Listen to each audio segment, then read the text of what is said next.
Detach the side table from the hooks on the main table. Then turn the table over. Place the side table in the main table near the left leg side, making sure the narrower half of the side table is embedded under the clasp and secured.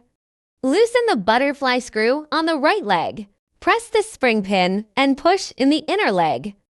Loosen the fastener of the right leg and fold it to clamp the butterfly screw over the narrower half of the side table. Then tighten the butterfly screw to secure the side table.